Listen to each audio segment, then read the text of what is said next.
Here we go, breaking news. Narito na, kakapasok lang. Kasado na, may meeting agad. Ayan, syempre, itong balitang ating matutunghayan ngayon ay nagmula kay Balitang Pinoy TV. At ito po ang inyong lingkod na si BT na magbibigay ng reaksyon at komento dito sa video na ating matutunghayan ngayon. At huwag na natin pagtagalin at sabay-sabay na nating panoorin ang laman ng video na hatid sa atin ni Balitang Pinoy TV at bibigyan natin ng reaksyon ng balitang ito. Pasok! Okay, magandang umaga po sa ating lahat at heto. Ayun, syempre bago natin simulan ng video ito, nais ko nga pala magbigay ng credits dito sa boses at video na matutunghayan natin ngayon at bibigyan ng reaksyon. Walang iba kundi si Sir Don Mar TV. Syempre huwag niyong kalimutang suportahan ang channel ni Don Mar TV. Mga katunay, pakibisita po yan. At huwag niyong kalimutang mag-subscribe at mag-follow para maging updated po kayo sa mga vlogs, reactions at sa mga balita na hinahatid sa atin ni Sir Don Mar TV. Ipagpatuloy natin. Pag-usapan natin itong mga nag-trending kanina. Ito, unahin natin itong si Representative Gloria Macapagal Arroyo, no? Usap-usapan kasi ngayon na mapalitan na raw itong si Bogie D kasi itong si Bogie D tauhan naman ito ni Martin Romualdez at ni BBM. Tapos sa totoo lang kasi, tama naman yung sinasabi ni Sir Don Mar na si Bogie D, syempre parang hindi pa rin nawala si Romualdez doon. Parang siya pa rin yung nandoon. Kumbaga, iba lang yung naka-acting na speaker, pero yun pa rin yun.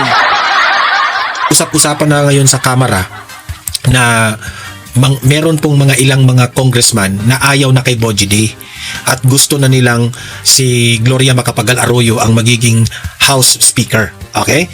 Kasi po, meron pong picture o video na kumakalat ngayon sa social media na itong si GMA o itong si Representative Gloria Macapagal Arroyo ay spotted na kasama itong si Attorney Topacio.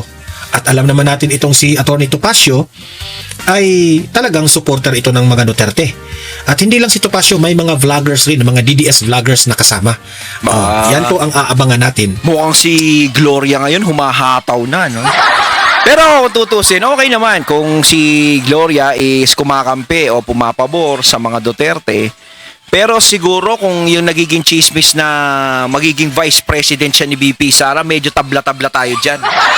Ako mga katunay, sa totoo lang, no, hindi ako pabor na maging vice president ni VP Sara si GMA.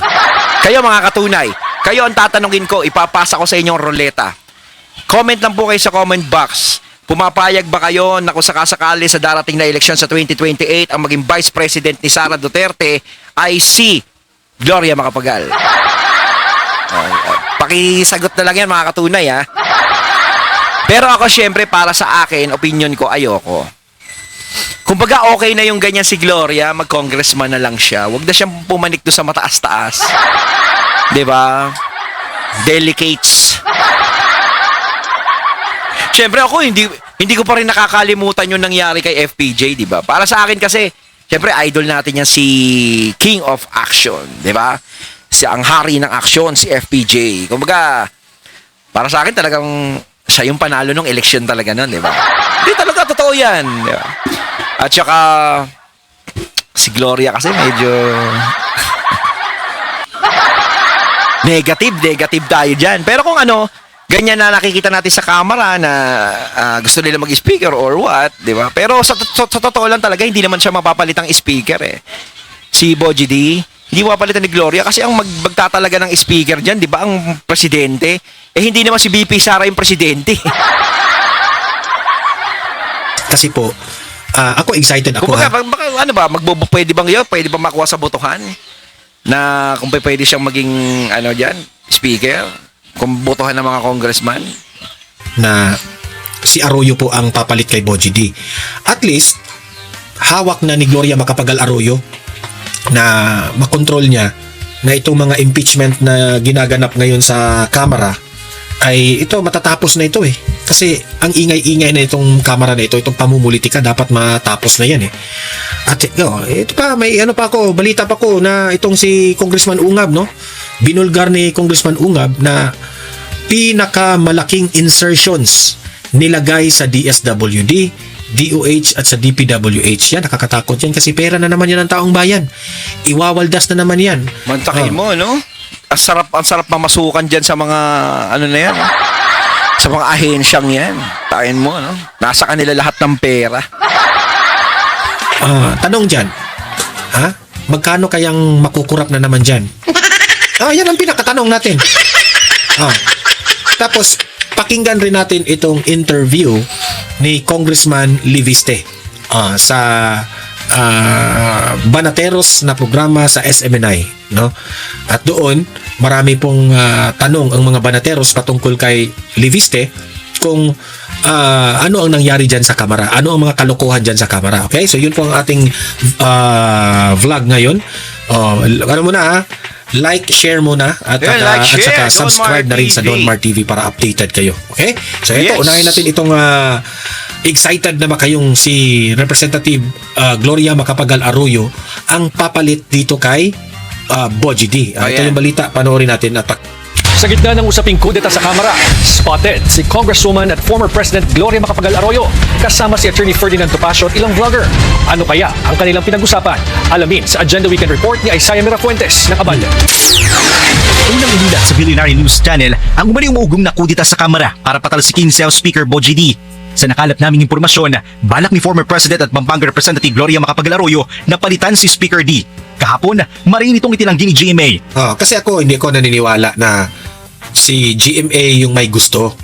Pero itong si GMA, wala kang magagawa. Kundi, wala kang magagawa kung ang mismong mga congressman dyan ay gustong ikaw ang ipalit kay Bogie D, di ba? Hindi ako naniniwala na si Arroyo. Ang tanong nga lang dyan, no, Sir Don Mar, syempre nabalitaan naman natin yung mga padulas, di ba? Mga ganun. Gumana kaya yun eh. Syempre, kung hindi man totoo sinasabi ko, hindi totoo, di ba? Pero kung totoo, kasi nadidinig lang din naman natin eh. Gaya nung may nagsabi na sa mga pipirma ng impeachment ni VP Sara, para makalikom sila ng impeachment is merong padulas. Di ba? Ang tanong, di ba? Ito bang mga panahon na to, syempre wala nang padulas dahil nagkabistuhan na. Di ba? Alam naman natin 'yan, hindi 'yon talagang nanggaling 'yon sa isa ding congressman na di ba? Nagbulgar ng ganun. Hindi naman natin masasabi kung wala namang nagbulgar. Paano ngayon 'yan? Para sa akin kasi parang malabo eh. Kung si GMA ang magiging speaker, okay naman siya. Wala namang problema kasi siya naman yung speaker nung nakaraan, 'di ba? Tapos pinalitan lang siya ata ni Romualdez, 'di ba? yung nag-push sa kanyang sarili, di ba? Pero ngayong weekend, kumakalat online ang isang larawan na tila pagpupulong ng ilang vloggers kasama si Attorney Ferdinand Topacio at Congresswoman Arroyo. Base sa caption ng post, nangangamoy kudita. Palag ni Topacio, kuha ito sa breakfast meeting para sa karawan ni former President Gloria Arroyo noong April 7. Pagdidi niya, walang kudita na napag-usapan sa meeting. Natatawa nga ako eh. Maybe they are so afraid of GMA na nag-breakfast meeting lang kami, natakot pa sila. Wala rin daw ni isang miyembro ng Kamara sa naturang meeting. Kaya ngayon iniisip nila no? Kapag may nakikita silang ganyan, talagang kakabahan talaga sila. Siyempre, parang iniisip nila nagkakaroon ng movement eh. Di ba nagkakaroon ng movement? Parang, ito na, parang unti-unti na tayong malalaglag lahat. Actually, Parang takot sila sa sarili nilang multo. sila Luistro, sina Ridon, yan naman ang mga maiingay ngayon. Takot na sila na wala nang susuporta sa kanila dyan sa impeachment. Takot yan sila. Pero aminado siyang nahapyawan dito ang tungkol sa politika. May mga parang napag-usapan mong plano gagawin, especially in 2028? Mga tentative plans. Like, May mga usapan daw sila ngayon 2028. Ano ba yung usapan nyo sa 2028 ha? Sinasabi ko sa inyo kung vice president. Ay, bahala kayo. Ako boboto ako ng presidente, pero sa vice president kung yan ay tutulak nyo, kung sa kamera lang talaga siya, okay lang. 'Di ba? Kung siya ang mag-speaker, wala problema. Pero sa labas tayo doon ha. Ayaw natin 'yun. Pass. who are the possible contenders for president, etc. Ganoon, we talk about politics. Siyempre, politiko yun eh. How can you avoid not talking about politics? Pero yun lang nangyayari. Anya, ang pagbibigay kulay ng publiko sa pagsasama nila ni PGMA ay tila diversionary tactics lang para malihis ang usapan mula sa kapalpakan ng gobyerno at sakit raw ni PBBM. Kapansin-pansin rin kasi online na kumakalat na may sakit raw si PBBM. Ay, nag-jogging na yan ha. I caution caution the public about spreading unfounded rumors about the president because regardless of your political affiliation or your stand with respect to the governance of the president, he is still our president. Samantala, nauna nang itinanggi ng Malacanang aligasyong may sakit ang Pangulo at iginit mismo ni PBBM na maayos ang kalusugan niya. Para sa agenda ay sa Ako, nagdududa. Ako, malakas kasi yung kutob ko na mapalitan yan si Boji D. Kasi alangan naman, aaminin yan ni Gloria Macapagal Arroyo, hindi yan aaminin ni GMA. Pero alam ko dyan, merong, ang dami niyan, majority of the congressman ay ano yan, ayaw na sa... Pero ang tanong doon, kung papalitan si Boji D, papayag naman kaya yung presidente? Di ba? Kung ayaw ng presidente, di ba parang wala naman din silang magagawa? Di ba?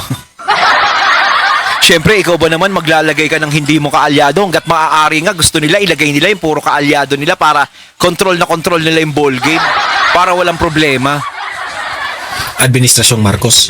Ayaw na sa mga kaalyado ng ni BBM. Siyempre si Boji D, hawak rin yan sa leeg ng administrasyon. So wala silang magagawa dyan. Kaya ako, yung isinusulong nila na si Gloria Macapagal Arroyo yung papalit, talagang hindi imposible yan. Maging totoo yan. One of these days. Tingnan lang natin. Ngayon, kung mangyayari talaga na siya yung papalit bilang speaker, okay. Pero yung tanong ko pa rin, syempre, hindi pa rin mawawala yun. Napapayag kaya yung mga nandiyadyaan, lalong-lalo na, no? Yung mga gustong magtanggal kay VP. Dahil kapag si GMA ang naging speaker, ang impeachment ni VP Sara, magiging bula na lang yan. Plok! Ala na. Mawawala na talaga yan. Ang tanong, papayag ba sila ng ganun na lang talaga yung mangyayari? At saka isa pa, syempre, alam natin na ang kapangyarihan ni Pumalay R ay nakaikot pa rin dyan sa kamara. Kilala niya si Pumalay R.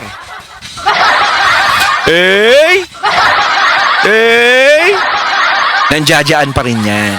Kahit pa paano, meron pa rin siyang kamandag dyan. Kaya kasi nasabi ko hindi porket nagpalit na ng speaker dyan, wala na yung espiritu niya dyan. Nandiyadyaan pa rin yan. Diba? Hindi mawawala dyan yun. Lagi lang yun nakamasid. Kaya nga sinasabi natin, kung mapapalitan si GMA, kung papalit si GMA, okay. Pero sa tingin ko, parang mahihirapan pa rin na magkaroon ng palitan dyan. Diba? Unang-una, syempre, walang padulas. Pangalawa, is hindi naman basta-basta papayag si Pumalay R na mapalitan yung kanyang mga manok dyan. Pangatlo, syempre, president, hindi naman papayag ang palasyo. Siguro, di ba? Kahit pa paano, baka umaksyon din sila tungkol dyan. O basta, syempre, alam nila, hanggat maaari. Ang gusto nilang mangyari, hindi pabor kay BP Sara yung mga nakapwesto. Kasi kung pabor kay BP Sara, isa sa mga nakapwesto, magkakaroon ng butas. Baka isipin nila, magkaroon ng pagkakataon para lumakas lalo ang laban ni BP Sara. Yan ang problema. Ngayon, itong si Congressman Ungab, isa ito sa mga ayaw na dito kay Boji D. Itong si Congressman Ungab, ito lang yun, bihira lang kayong makakita ng mga kongresista na they are very frank. Alam naman natin itong si Kong Ungab ay matatapang yan. Kaalyado ng mga Duterte sa Davao. So, eto, in-expose na naman niya na itong mga insertions ng mga putang inang ito, nilagay pala nila sa DSWD, DOH, at sa DPWH. Yan. So, another corruption na naman ito. Yan ang tanong natin. Ito, panoorin ninyo. Nandun ba kayo sa Korte Suprema? Kabilang ba kayo sa naimbitahan doon? Yes, I was there. I was invited. Naghihintay din ako na tawagin ako. Although sa naririnig natin kanina, maganda na yung takbo eh. Sabi ko, okay na to. Kahit hindi na ako tawagin, happy na ako. At nakikita natin yung direksyon sa mga Ito, humble na humble itong si Kong Ungab eh. tanong at sa mga presentation ng mga Friends of Court. Nakikita natin na parang sang-ayon sila sa ating mga views and opinions noong araw. So I was there to help one group of petitioners. So happy ako na yung tinake up kanina, yung unprogrammed possibility of declaring unconstitutional the unprogrammed appropriations as a possibility of declaring unconstitutional yung automatic appropriations, particularly yung special accounts of the general funds at use of income in the general fund kung saan kanilang pinag-i-increase yung mga dapat ay automatic appropriations na. Hindi yun dapat gagalawin na. Ginalaw pa rin ng Bicameral Conference Committee. Hindi sila. So ang ibig sabihin nun, naglampas sila sa proposed National Expenditure Program which is under the Constitution, dapat hanggang doon ka lang sa level na i-subitar ng President.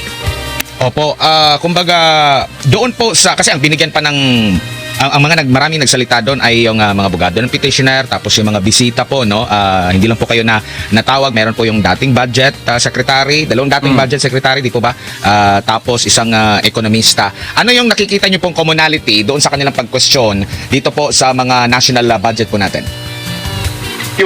Yung very common, yung una-una si former NEDA Secretary Solita Munsod, former DBM Secretary Ben Diokno, as well as former Secretary Abad at former Senator Frank Drilon.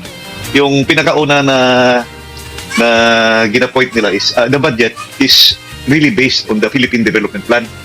Yung lahat na sinusulat doon sa budget, yun yung nakasaad sa plano.